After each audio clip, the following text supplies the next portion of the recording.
Krysti, welcome. Today, I'm excited to talk with you about design, about pre-construction, and about what sets us apart as a design build company. So Krysti has been with our company for how long? 6, 7 years? Since almost the very beginning. Almost the very, very beginning. So Krysti has seen the company go from where it was to where it is now. She's been in almost every single position, which is a very powerful thing for us as a company because she can understand every single position in the company. With your role, Krysti, as a pre-production manager, you are in charge of managing all the interior designers, the drafters, the cabinet designer, and the sales guys, the project directors. So if I could ask you a question of are the things that you feel like set us apart from just the standard construction industry, how we are design build, like what sets us apart? Well, definitely the fact that we have all of these people on our team that like make everything work and make everything seamless from start to finish for the construction process. So, I mean, the biggest thing would be like our designers. So we design these homes for our clients, but they're also working hand in hand with the directors. So then our pricing, we're making sure we're staying within pricing. We're working with the estimators. We're working with directly with our cabinet designers. And then in the end, when it gets to the field, then we're working hand in hand with our construction team, who we all know. So it's easy. It's like easy communication. We do on-site, visits at the project. Our designers, they're super involved the entire time. So it's like just makes it a seamless process, and it's just easier for the homeowners and for everybody when everybody is involved. I was just doing an interview yesterday with a potential person we were thinking about hiring, and they work for a high-end company. And I was blown away by, I said, explain to me your guys' process a little bit. And he says, well, what typically will happen is our owner will give a bid. So he's like, so for example, we tell him we're gonna build this house for $750 a square foot. And he goes, and sometimes it just turns into, he's like, one of our projects turned into $2,500 a square foot.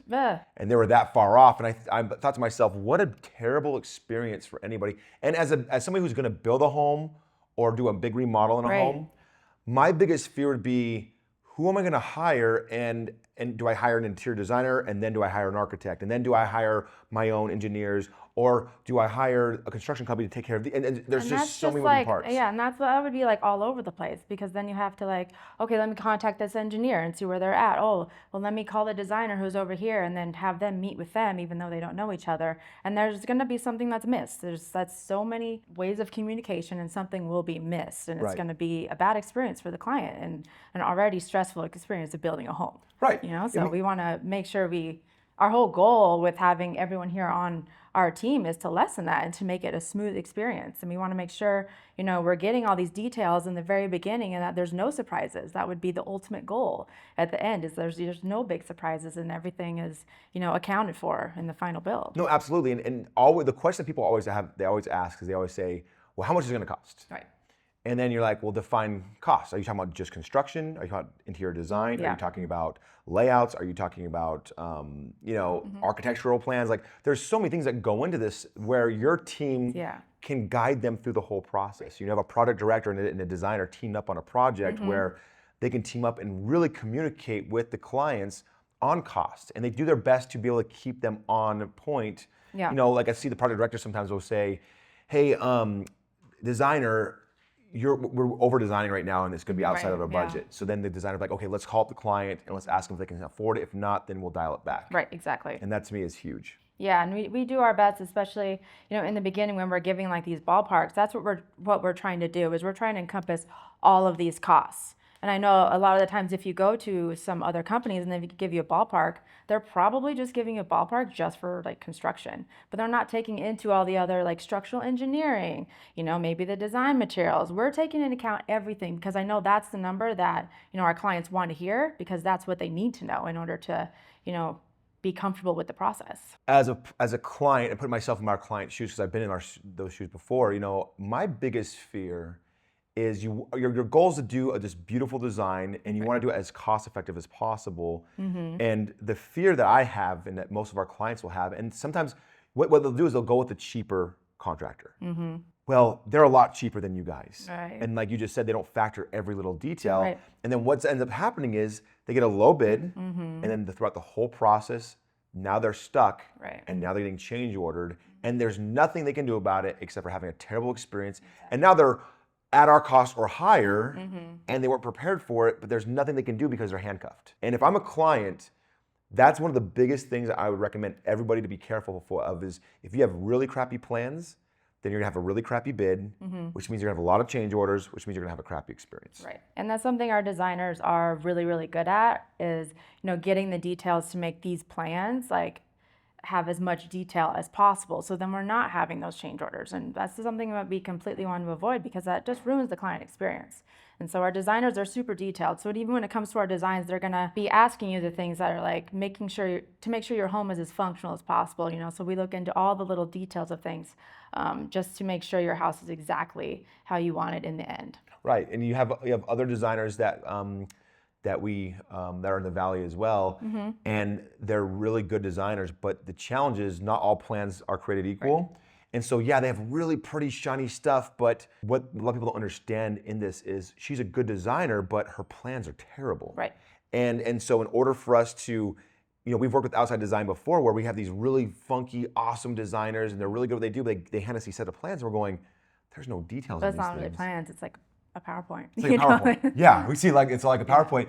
And then you think to yourself, well, this poor client that we're working with now they're gonna be 200 grand over budget because this designer just went to town on their design without communicating the entire time with a contractor to know what pricing is. Right. And then at the end of the day, now you have to go back and redesign, and then everybody's feelings are hurt. And so, anyways. Right. Krysti, explain to me the product director and designers, why those two working together is so important and powerful. It's really important because the designers, they're the ones who are going to working hand in hand with the client, making sure the client is getting what they want out of the design and the functionality they need. But then we have the project directors that are also super involved in that, but also know more about like the pricing of things and making sure we're staying on track, because it's really, really easy in design once like homeowners start to like get into design, they're like, whoa, what if we do this and what if we do this? It can go like out of control pretty fast. So we have the project directors there that help like reel it in, making sure we're staying within that original ballpark, because the last thing we want to do is get to the very end where we're bidding it out and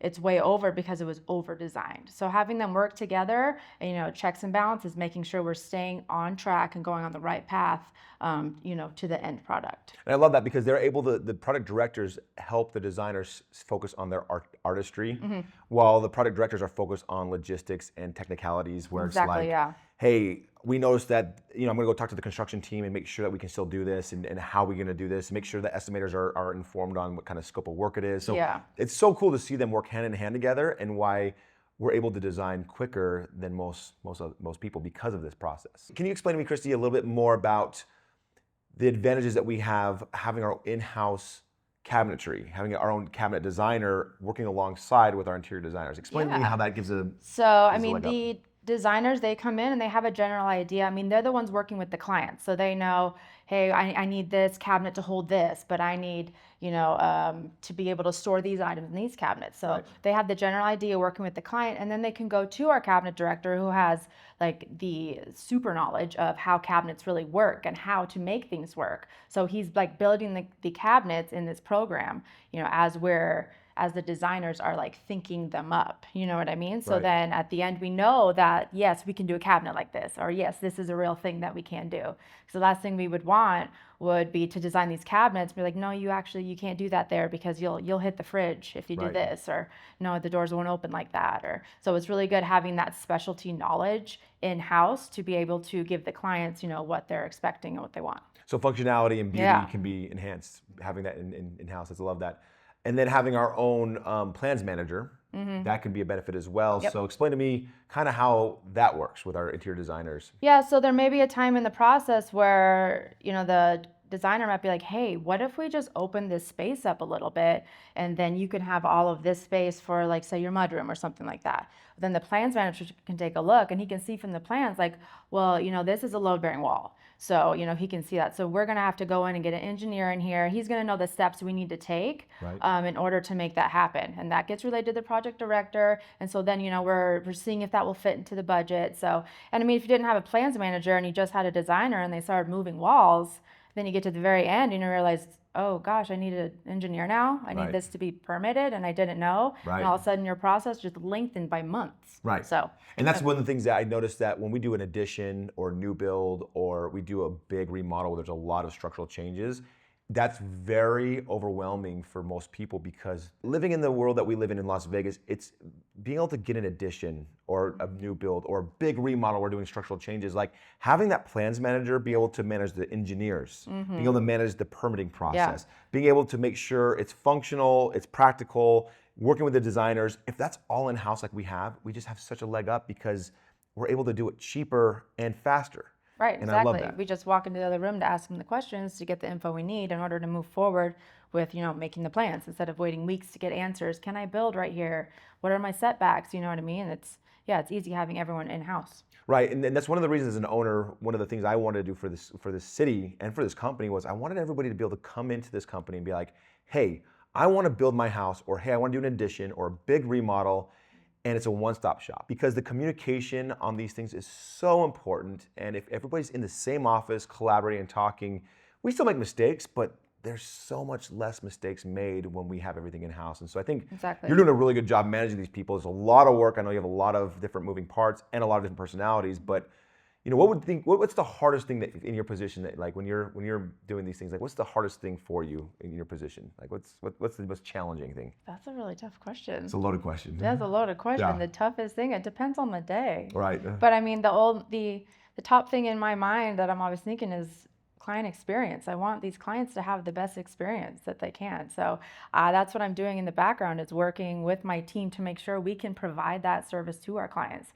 making sure everything is running smoothly on my end so that clients are getting, what they deserve when they're building a house or remodeling. It's such a stressful process regardless, and Right. I want to take that away from them because I have the team to do it. Right. So that's my goal, is to make sure that they have everything they need in order to provide that service to our clients. And I love that you said that, because that is one of the things that we really, really try to do, is give our customers a great experience. Sometimes we fail, and it's because there's so many decisions being made. What we do is, I think how many times do I tell you this? What we're doing is hard.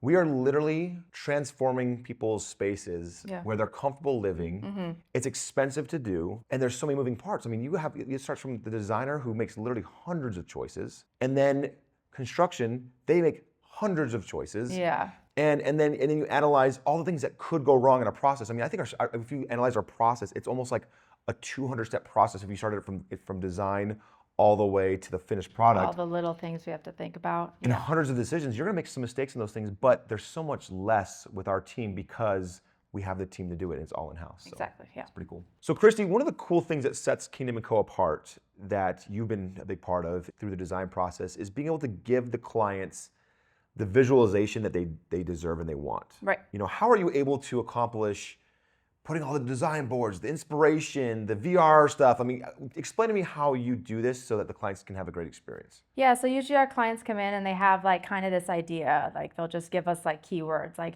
we want it modern, but we want to keep it still Tuscan, and we have to try to like translate that. Right. And so, the first thing we start off as would be like mood boards, like, are these pictures kind of the style that you're going with? And they'd be like, yeah. And so if they like that, then we'll move forward, and then we'll start to find like material, and we'll plug it into the plans, and then they can actually see. So we can do like a cartoon rendering, so they can kind of get a feel for it. And then from there, if they're liking the idea, then we can go into like the highly realistic 3D renderings.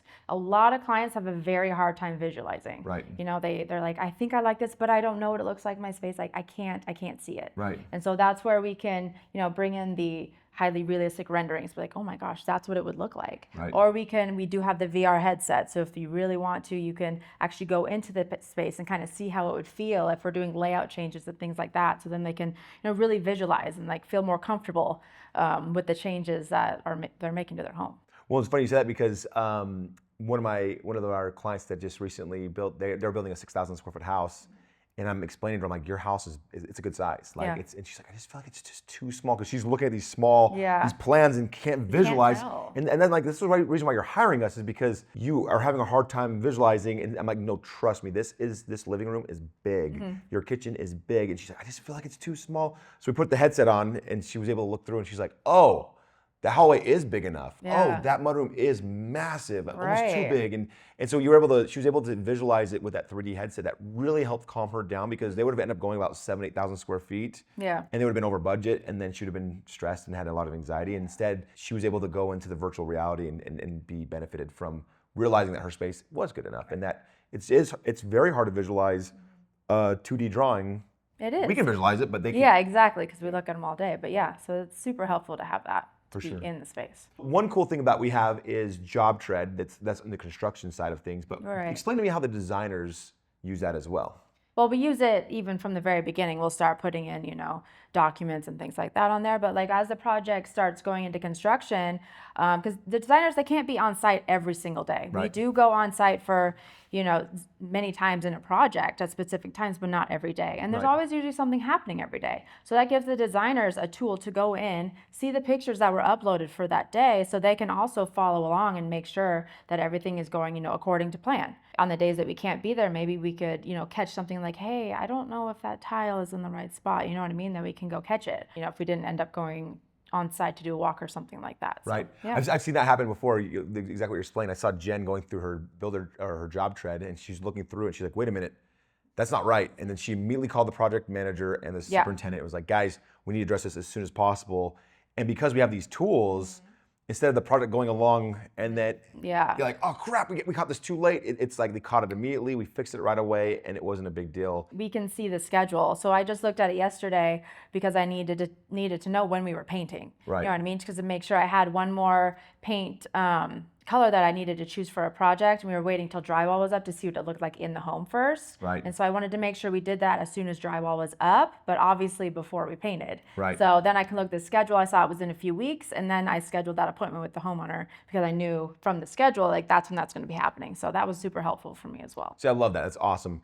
And one thing that I've noticed that has been very powerful is our on-site meetings. So we have some on-site meetings that are scheduled the superintendent, the client, and the designer. Yes. So can you explain that on certain points of when we meet, why we meet, and how they're effective? These meetings are with, as you said, the client. Now, the designer does go on site usually more than that, but these are the ones that are with the client and the superintendent and the project manager. So there's 5 of them that are mandatory, and so they're just at different parts throughout the construction phase, usually important parts. Right. So usually like right after demo, there's one that we're gonna go into to make sure, everything was demoed properly. Obviously, we'll look at to see where the rough ends are going. It's kind of just to walk through the client, here's your home. It's it's Right. just the bones right now, but I swear it'll get pretty. Right. And then after that, we'll do one that's pre-tile. So we'll go in there and make sure the tile layouts are exactly how they should be. Double check the grout, make sure that like everything's going to line up with that. Talk to the tile installers, make sure everything is lined up. Make sure everyone is on the same page with Right. all that.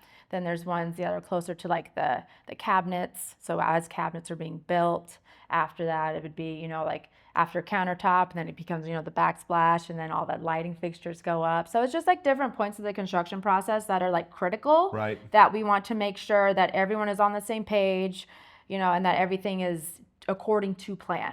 Yes, we have the plans, and yes, the superintendent uses them to build, but it's always good to have us on site more with the homeowner being involved, just to double check everything, Right. just to make sure, trying to catch problems before they happen. You know what I Right. mean? Trying to minimize all of that. So Well, it's pretty cool because especially the one where you do the pre-rough walkthrough, so that's before you put in all these switches and all these things. It's really nice to walk into a house and be like, okay, so the switches plan on being here.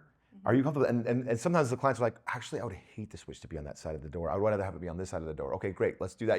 There's that's ways the of time to change it. that's the time to know, change it. Or so. like, why is that outlet right there? Yeah. That's such a weird spot. And those things are things we go over with on the plan, so get me Right. wrong, but like when you're in this space and then you're actually trying it out, then it may, it may want to change. These things, more things come to life. Yeah. That happens. And I love that we're doing that because, again, you mentioned it before, it's about customer experience. Like our customer experience is so important to us.